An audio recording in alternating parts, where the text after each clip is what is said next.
Oh,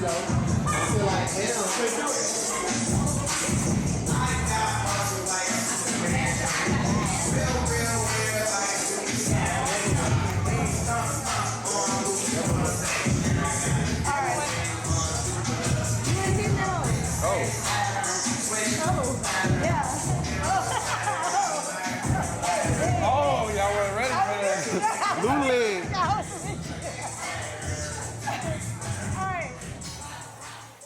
What would you say was a noticeable difference other than your physical appearance from the day that you started and the last day? From the competition? Or day before the competition. The last day before the competition and the day that you started. How did I feel? Or like what was the major difference? Just any difference that you were just like, wow. I think I was, other than my physical appearance, I was more aware, I think, of other people, of myself, of how I treated people, how I reacted towards people. Because they say, like, you know, when you're in prep, you have an attitude or you start acting a certain kind of way or you're just really just not nice or whatever. And I was more aware of that. From the beginning, I was like, I'm not going to be that person. And then it might have been it might have been some days where I feel like you're getting on my last nerve. Like, but I feel like I would be like that any other day. Like, you're getting on my nerves today and you would have got on my nerves 6 months ago before I was doing this competition, but I was more aware of it. So I think my awareness was like the biggest difference that I noticed from like towards like you said, the day before the competition. Like I was more aware of who I was and what I was doing to other people. Okay. I think, yeah. I think that's one of the biggest changes. What would you say is most different now working out as opposed to when you were working out for Dizzy and for the competition? Man, like it's not the drive. Really, that's what it is. Because now I'm just working out because I want to stay in shape. But before I had a goal, I had a purpose, I had a reason to like go to the gym and this is what I'm doing it for. Now I'm like, well shit, I work out a little bit. I got a little trip coming up or something like that. And now that it's become my lifestyle, it's easy for me to go to the gym. It's easy for me to just do whatever it is I need to do. But for the competition, I had a lot more drive. I had a lot more like, yep, I'm getting up at 5 o'clock in the morning because I got to go running. And then that night I'm going to go work out with Dizzy because I know that's what I have to do to get to the point that I need to get to.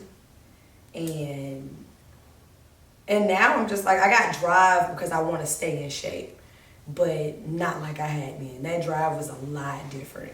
It was different. What would you say is the hardest body part to work on and target? Not abs. Not because everybody want a six pack. Everybody just want a flat stomach or whatever. And that's the last thing to come in. Like my legs came in, like they was ripped, and my arms come in Really? and they're ripped. Huh? Your abs? The abs is usually like the last thing that happens. And I was freaking out. I was like, Dizzy, something's not right. I was like, I was freaking out like, I'm doing everything that you're telling me to do. Like, I'm taking all my supplements. I'm like, I ain't cheated on nothing. I ain't fucked around and ate a burger when I wasn't supposed to, or ate a little piece of bacon or something like that. I love bacon. And I was like, I've been doing good. And he was just, he had to like kind of explain to me, like, that's probably going to be the last thing that comes in just because of body composition and just different people, different things work for different people. But that was the hardest thing to come in. Everything else just fell in line. My back, my arms, my legs, it was just doop, doop, doop. Everything was perfect, but it was just my abs. And to this day, I feel like they could have been better. Like, I could have brought a complete better package at the show that I did. And I think it was because of my abs too. Like, and granted, they was there, but they could have been better.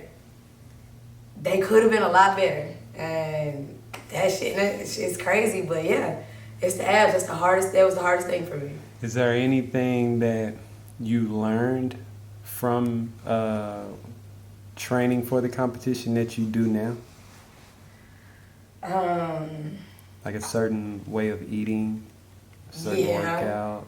Yeah, I mean, I learned a lot about just myself in general. Because, like, you know, like, oh, you shouldn't eat too much beef or pork, or you should make sure you eat your vegetables and your fruits and stuff like that. But I really learned the idea of counting calories and how my metabolism works and eating 6 times a day, opposed to 3 big meals for breakfast, lunch, and dinner or whatever. Like, you learn a lot about yourself when you go through these processes.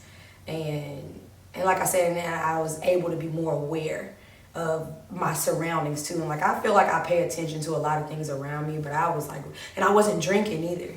And so like, I was really just like alert as fuck. No alcohol? No alcohol. No wine? Nothing. No wine, no champagne, no liquor, no nothing, and it was 3 months, a strong 3 months, just no alcohol. And I felt good. It didn't bother me, like it hurt. It was hard sometimes when I would go out, like when I would go to brunch or some shit like that, and everybody around you drinking, and you're like, I have a water with lemon, please. That's hard, but most of the times, like I made sure I didn't have any liquor in the house, and I didn't go out as much because shit, I really didn't have the time. And when I did have time, I'm like, no, I'm tired. I want to go to bed. So that was that. But I learned just that self-awareness and about myself and what my body can take and what it can't take and what works. Like, like certain shit was just like fasted cardio. Should I do the treadmill or should I do the stair stepper? Like different things help with different things on your body. And to realize that blew my mind. Cause I'm just thinking cardio was cardio. Like, nigga, I'm just gonna burn a couple calories, we should be good. And it's like, no, it's a whole science to it. I had no idea. Was there ever a moment where you and Dizzy were like bumping heads, or was it a flow all the way through? We bumped heads when we first started. When we first like tried to get the idea of like, well, I thought you were gonna do this, and he was like, well, nigga, you should have been doing this. And so we bumped heads when we first started, and then when we made the decision of, well, this is what we're gonna do. That day, I think we got into it. One day I came to the gym and we got into it, and like we were going back and forth about it. And we was like, all right, so are we gonna do this or what? And literally that night is when he took my measurements and we worked out, and that was the first day of prep. Like, cause we were both like, whoa, what is it? And then after that, during the 3 months, I can't think of anything where we was just like really butting heads. Like he would be mad at me because like we're supposed to do check-ins like every week, and where you take a picture and just kind of update him so he can see like where my body is at. And sometimes I wouldn't do it, and sometimes he would forget to tell me that that's what he wanted. And then like he'll text me like, hey, where your check-in pictures? I'm like, you didn't tell me to. He like, fuck, you right. And it's just like, well. And then, but he wanted me to just be like, well, nigga, you know I needed them. And I'm like, nigga, I'm trying to sleep, or I got this to do, or whatever like that. So it was little stuff like that, but nothing that was too major to where we just couldn't like figure it out. It was like little shit like that. What was the one food that haunted you while you were in competition? Preparing for it. Triple chunk chocolate fudge brownie. Betty Crocker, the ones that come in a box that you gotta bake at home. That's what you thought about. That's from the beginning all the way up to maybe like a good month out. Like that's what I wanted. I didn't care for and the baking wasn't too hard for me, as it wasn't as hard as I thought it was gonna be, because I really like bacon and I like cheese. It wasn't that hard. It was the fucking brownie. And I was just like, that's just what I was craving. And I don't know, I wasn't, like, you would crave certain things just, like, if you're around it, I would crave it, like, ooh, that piece of French toast look good, or something like that, but not to the point where if I'm just, like, at home, I'm eating a piece of chicken, I'm like, damn, I wish this was French toast. I'm like, nah, damn, I wish this was a brownie. What was the hardest day of the week? Going from week to week, like, was it, like, earlier in the week, later in the week, where you were just kind of, like, crashing out? No, that shit was all hard because I feel like it was nonstop. Because even on the weekends, I was doing stuff.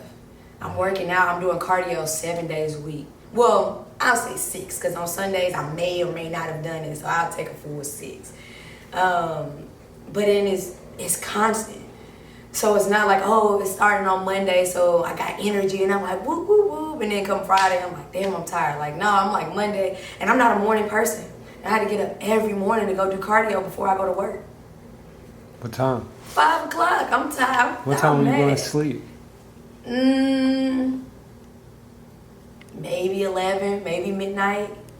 Because you got to think, I would get up in the morning, 5 o'clock, go to the gym, do cardio, maybe work out as well.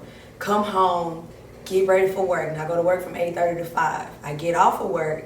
I go back to the gym so I can strength train with Dizzy, and we doing our workouts.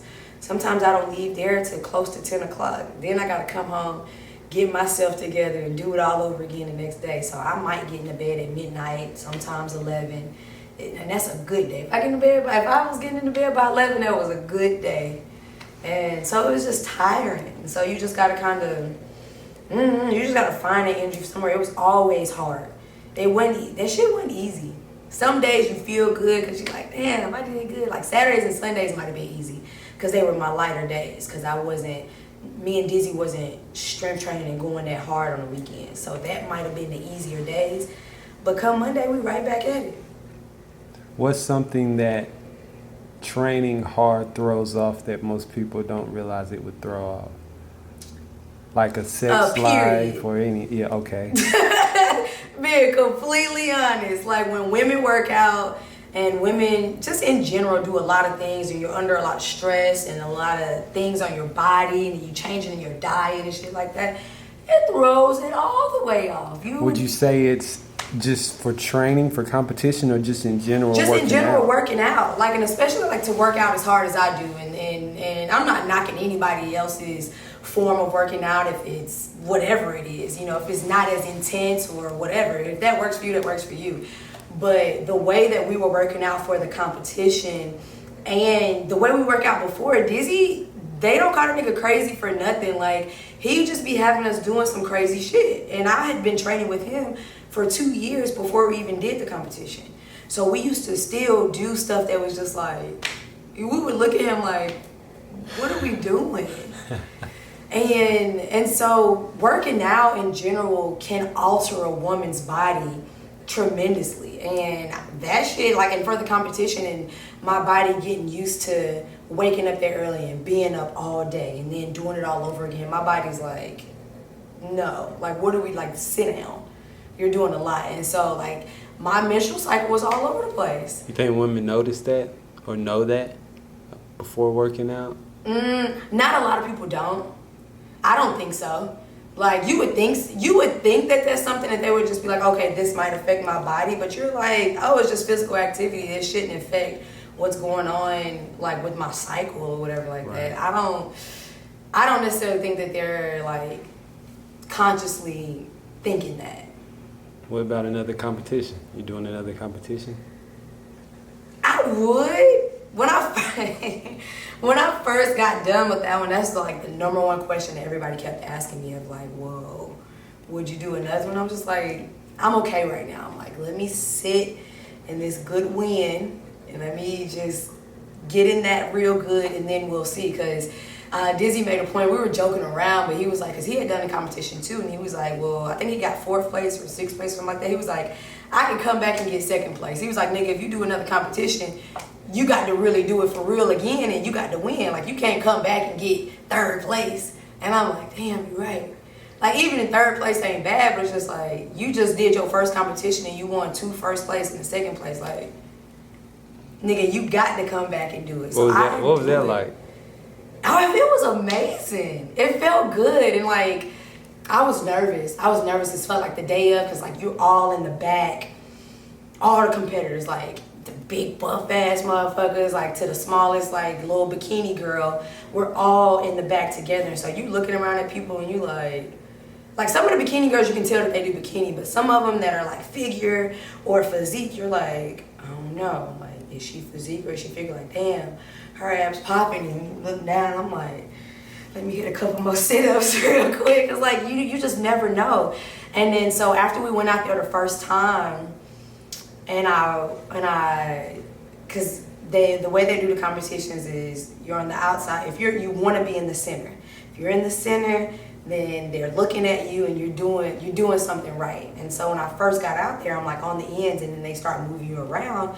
So they move you to the center. When they move me to the center, I'm like, yeah. I'm like, hell yeah. And so after the first time, like my nerves kind of like calmed down because I was able to see who my competition was. And I was like, okay, it's not that bad. And I was just like, whatever happens, happens at the end of the day.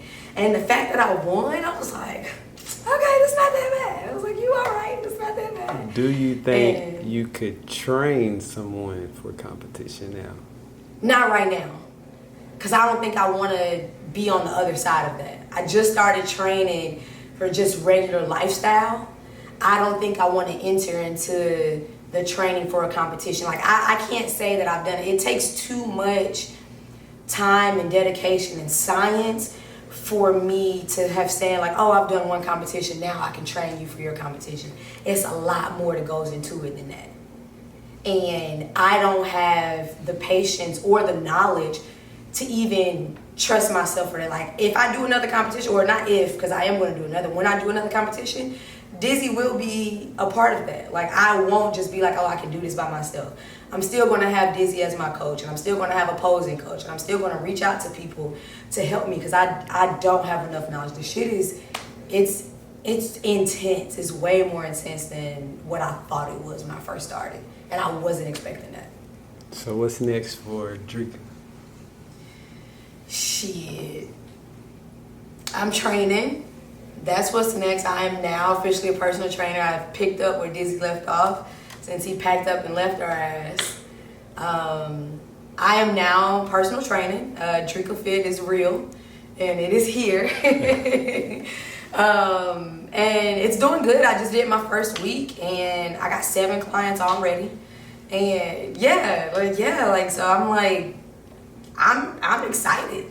That shit like made me so happy with people to just feel like people have told me like I wouldn't train with anybody else, because I would like reach out into people and I'm like, hey, Dizzy left, like you coming to join my team? They was like, of course, like why would you think I would train with anybody else? I'm just like, thank you. That shit, like, I don't know, I haven't probably expressed that enough to people to let them know, like, I really appreciate that. It means a lot to me to think that people trust me enough to change their body, their lifestyle, what they do, what they look like. Because that's an influence, and that makes me feel good. So, like, DrikaFit, DrikaFit is happening, it's real, and I'm excited about it. So, holler at me if you need personal training.